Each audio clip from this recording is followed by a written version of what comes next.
Ya, ahora chicos, me parece que ya se conectaron la mayoría que estuvo en la primera parte. A ver, como les comentaba, en esta segunda parte lo que quería volver a hacer y a retomar un poco es el tema del capital de trabajo operativo eh, y bueno, su equivalente en el ciclo de conversión en efectivo, ¿no?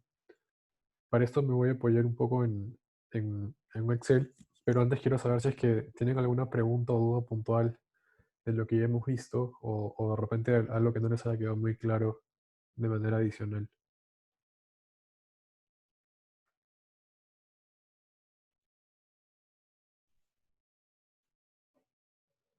¿Todo claro, chicos? En el chat, si no me puedes, también puedes escribir si tienen alguna consulta. María, una pregunta. Sí. Mm, Nosotros nos decían de que el PER se puede ver como en cantidad de años que va a demorar, que voy a demorar en obtener lo que invertí en las acciones, pero también se podía leer como veces. ¿Cómo era eso cuando se podía leer como veces? Ah, ya. A ver, lo que pasa es que el, ¿cuál es la fórmula del PER? El PER es precio de la acción dividido entre utilidad neta, ¿no es cierto? Sí, Perdón, entre utilidad por acción. sí, utilidad por acción. Entre Ujú. utilidad por acción. Que utilidad por acción es utilidad neta entre total de acciones en circulación. Ahora, la manera más fácil de verlo es como la cantidad de años en las cuales tú te vas a demorar en poder generar un dividendo para poder llegar a cubrir el precio de esa acción. ¿Sí? Ahora, da lo mismo si lo ves como años o como cantidad de veces.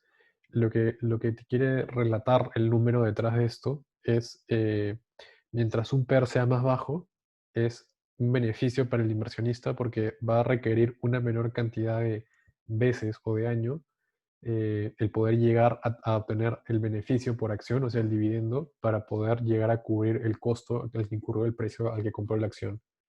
Entonces, tú como inversionista, si quieres, no lo veas como años, sino buscas un menor múltiplo de PER, o sea, un menor PER, para poder llegar a cubrir el precio que pagaste por esa acción. Ahora, esto puede ser tanto porque el precio de la acción es volátil, o sea, puede subir o bajar, o también puede pasar porque el beneficio por acción se modifica año tras año. Ahora, lo más común es que el precio de acción año tras año varíe o cambie, pero también el beneficio por la acción va a cambiar, no necesariamente en el mismo monto o en la misma proporcionalidad. Entonces, dentro de ese equilibrio es donde tienes que identificar por qué se movió el PER y si te conviene o no te conviene ese movimiento, si fue para mejor o fue para peor.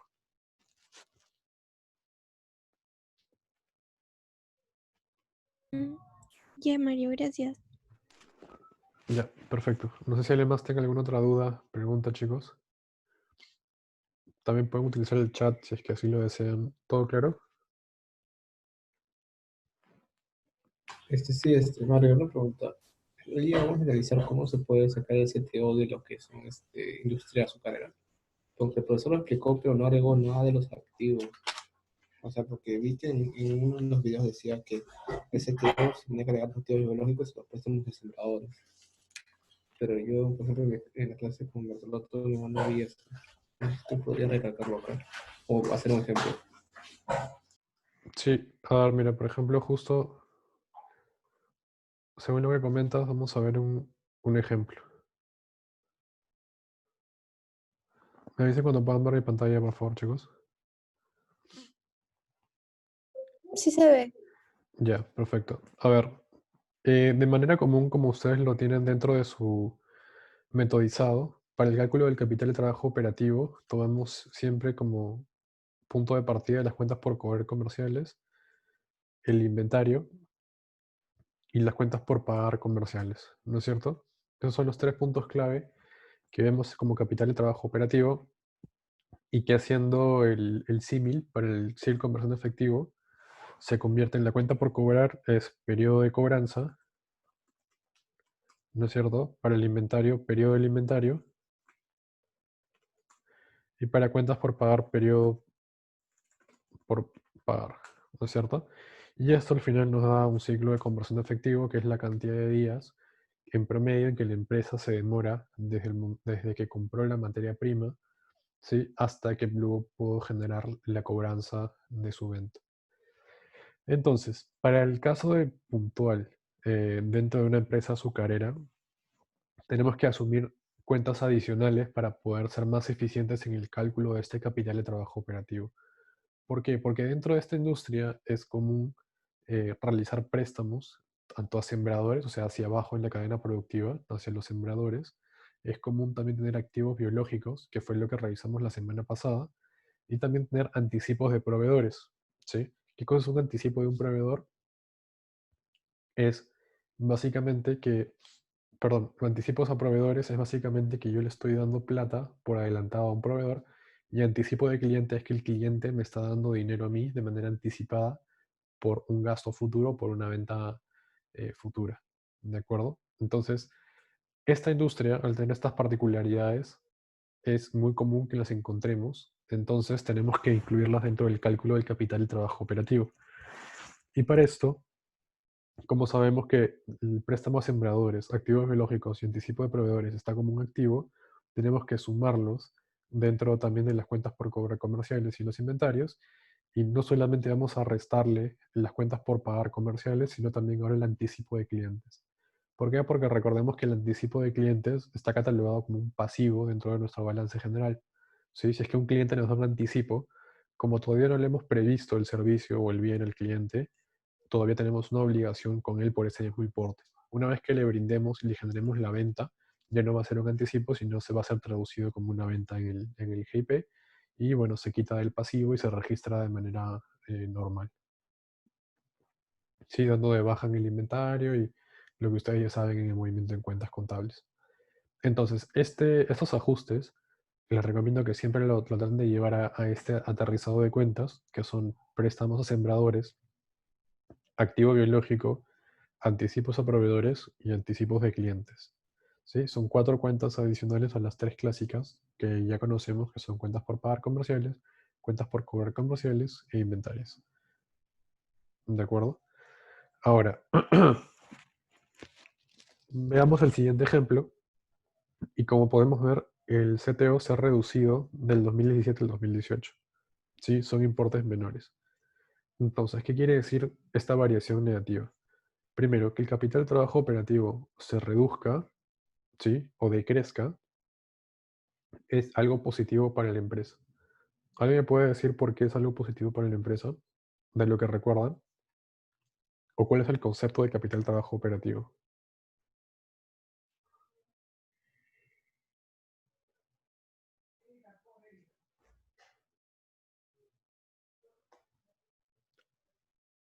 ¿Alguien lo recuerda? ¿Algún voluntario?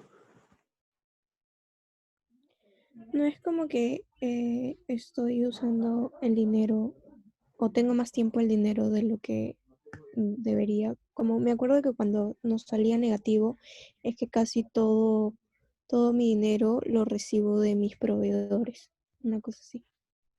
Ya, de acuerdo. Pero a ver, pongámoslo así. Si es positivo, ¿qué querría decir primero positivo?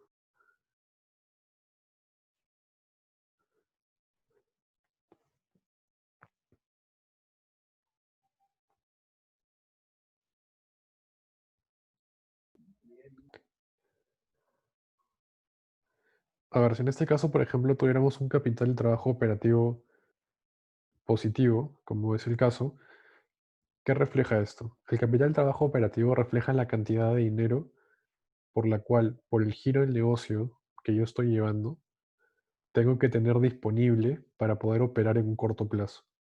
¿Sí? ¿Por qué? Porque estoy tomando, como pueden ver, las cuentas más líquidas del balance general, o sea, más líquidas entre comillas, pero directamente relacionadas como las cuentas que dependen de mi giro del negocio, que son en este caso las clásicas cuentas por cobrar comerciales, cuentas por pagar comerciales e inventario.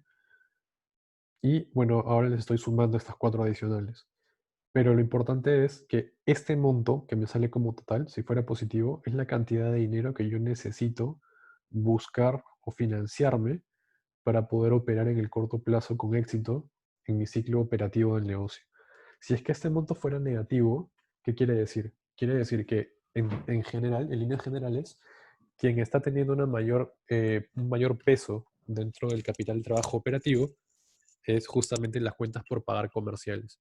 Y si las cuentas por pagar comerciales tienen un mayor peso dentro del capital de trabajo operativo, quiere decir que yo me estoy demorando, o entre comillas, estoy dejando un saldo mayor por pagarle al cliente, perdón, al proveedor. Entonces, obviamente me conviene. ¿Por qué? Porque si yo me estoy financiando con proveedores, voy a tomar, es como tomar un préstamo libre de intereses. Si yo le estoy diciendo al proveedor, oye, te voy a pagar de aquí a, no sé, 120 días, cuando yo le estoy cobrando a mi cliente de acá a 30 días. Es como tomar un financiamiento casi gratis, ¿de acuerdo?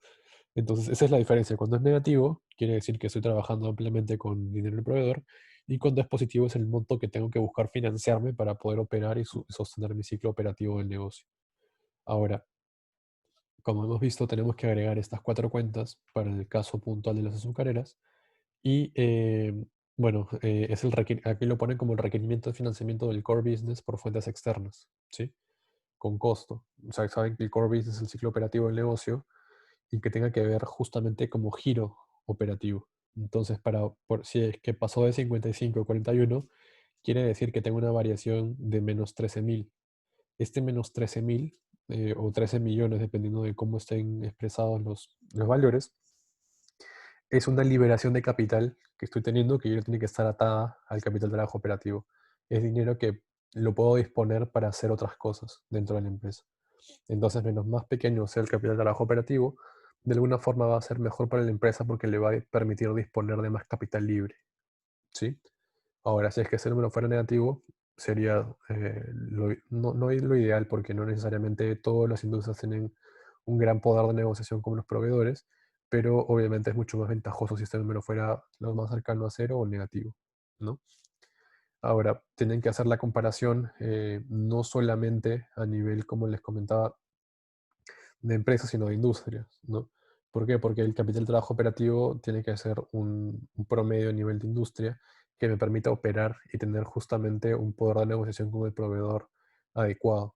¿Por qué? Porque podría ser que mi capital de trabajo operativo de repente en el año 2018 es muy cercano a cero, pero justo entró otro competidor a la industria que tiene un poder de negociación con el proveedor de repente menor, y por lo tanto decidió pagarle al proveedor en un tiempo, un periodo más corto, y el proveedor ahora tiene un mayor poder de negociación con toda la industria. Entonces el proveedor te comienza a exigir que le pagues más temprano, y va a requerirte que tu capital de trabajo operativo se vaya elevando.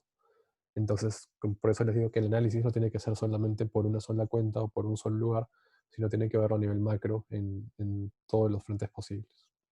¿Sí?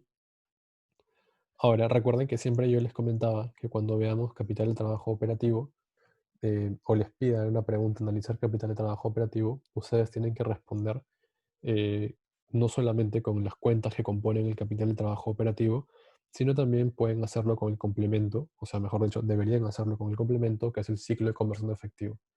¿Por qué? Porque usualmente las cuentas, eh, las preguntas están ligadas entre sí, ¿de acuerdo? O si ustedes les preguntan, eh, calcule la variación del ciclo de conversión de efectivo y explíquela, tienen que explicarlo también a nivel de capital de trabajo operativo del negocio. ¿Por qué? Porque recordemos que las tres principales cuentas que componen el CTO de la empresa también explican el ciclo de conversión de efectivo. Las cuentas por pagar, o perdón, por cobrar comerciales también explican la variación en el periodo de cobranza. Si tengo mayor cantidad de saldo en cuentas por cobrar, probablemente tenga un periodo de cobranza más alto. Lo mismo con el inventario. El inventario va a explicar el periodo del inventario, y la cuenta por pagar comercial el periodo de cuentas por pagar.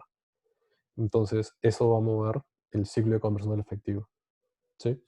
Recordemos que teóricamente el ciclo de conversión de efectivo se define como la cantidad de días promedio en la cual la empresa se demora para poder generar dinero. O sea, para poder tener dinero producto de haber comprado materia prima, venderla y cobrarla.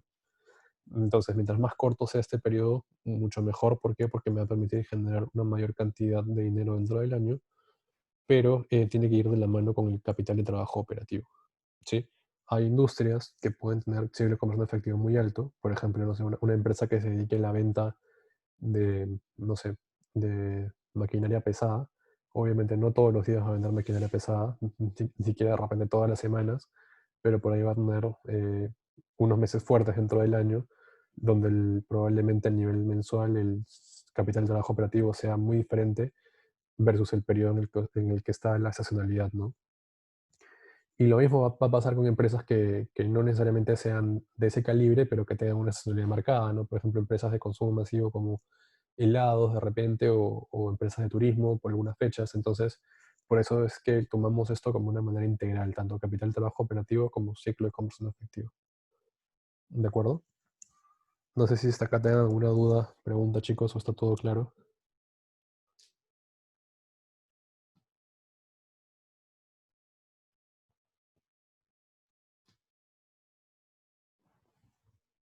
¿Todo claro, chicos?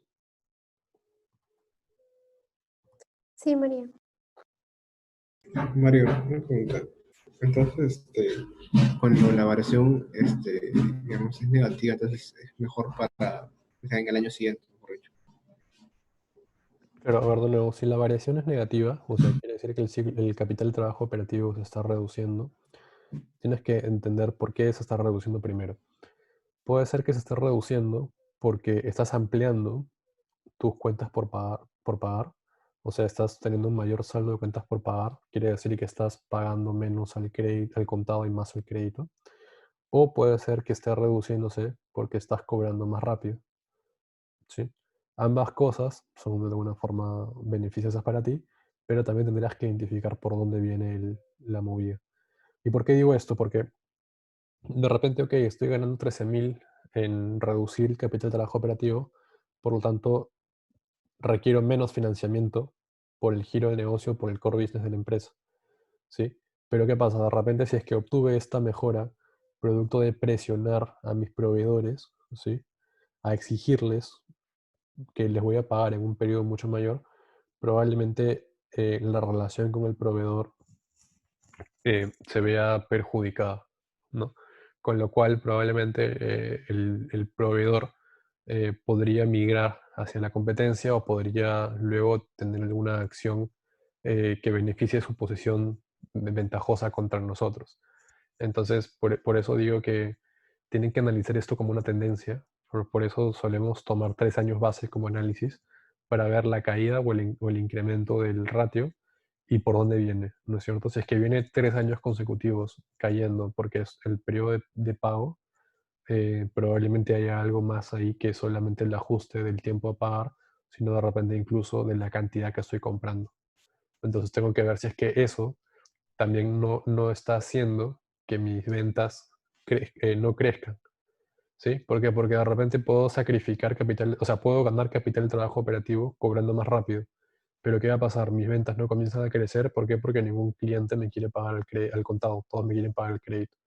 Y como yo estoy estableciendo una política de cobranza mucho más estricta, me está generando que las ventas no crezcan o incluso se caigan.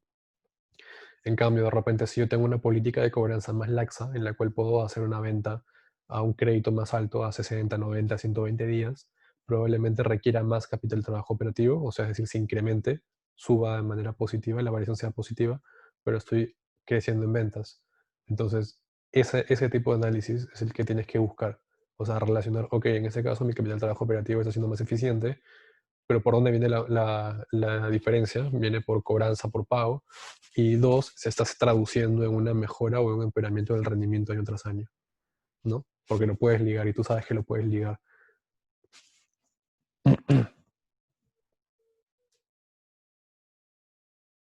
Sí, no sé si estaba más claro. Sí, Mario, gracias. Perfecto. ¿Alguna otra pregunta, chicos?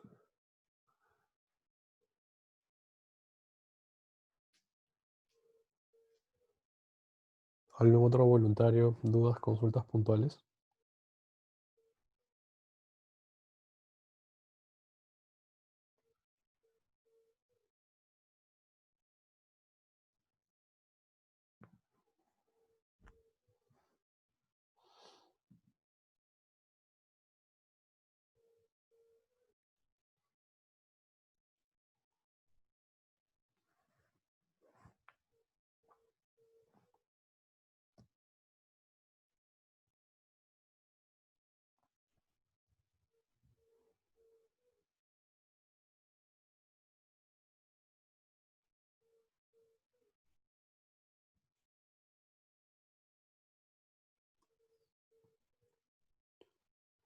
A ver, veo en el chat que me están preguntando por algún examen final pasado.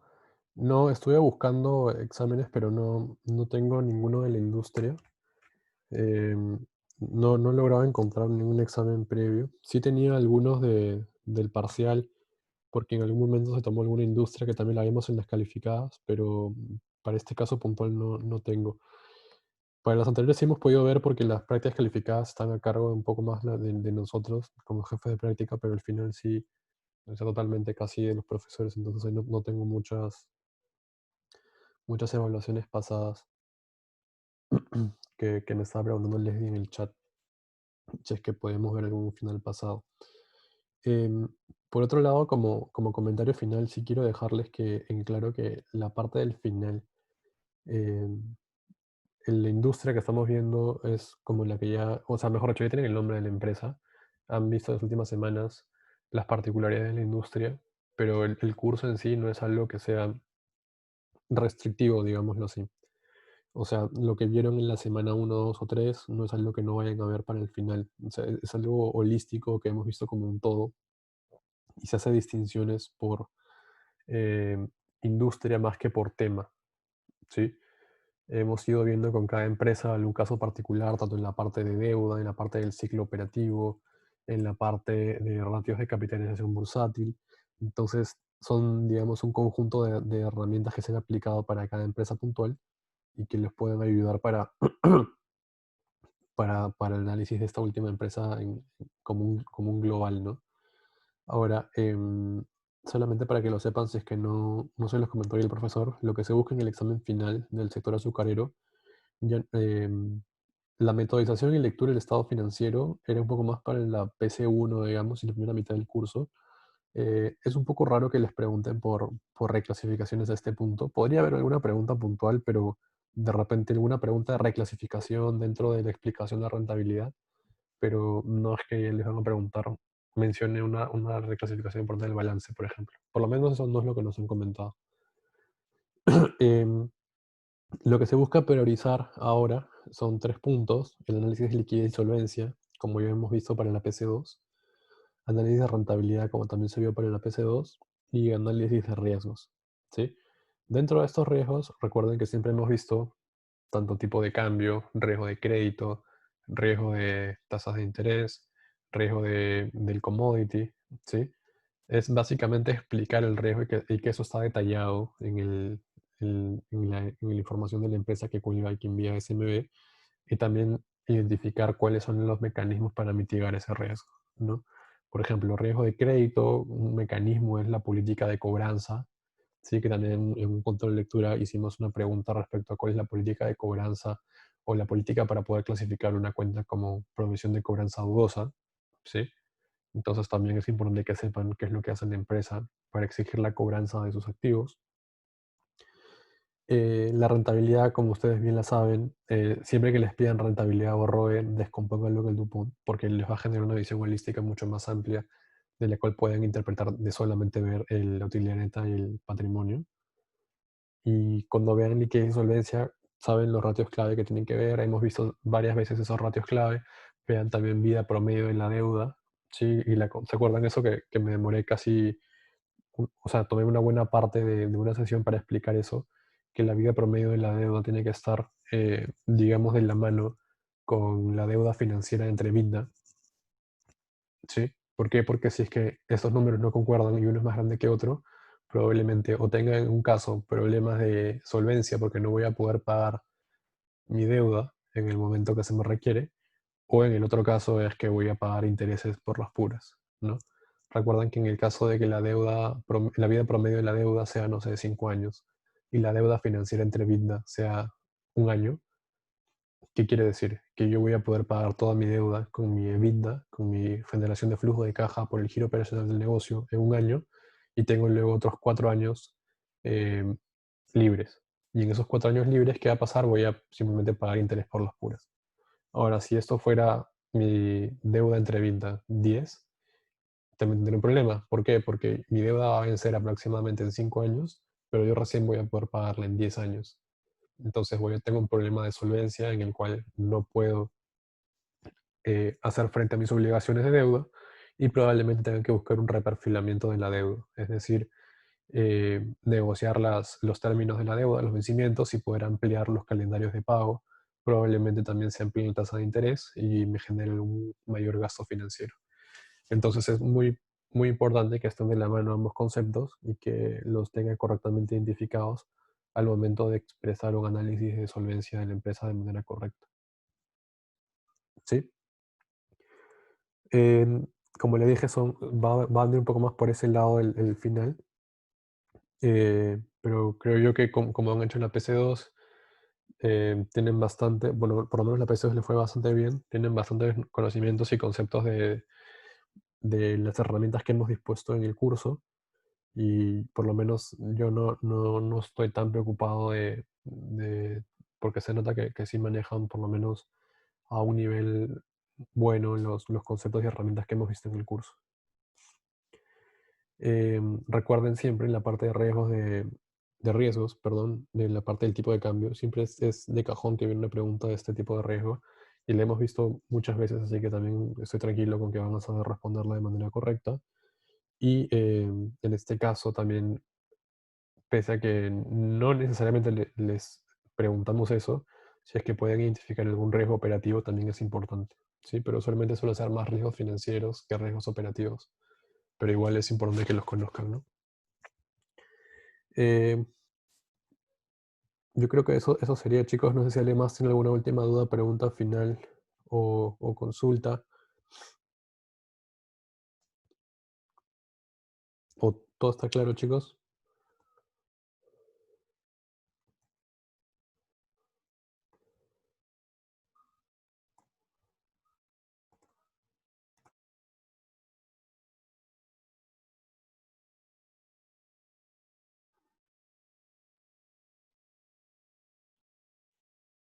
Sí, todo claro. Perfecto. En el chat también me dicen sí, todo claro. Todo claro, Mario, muchas gracias.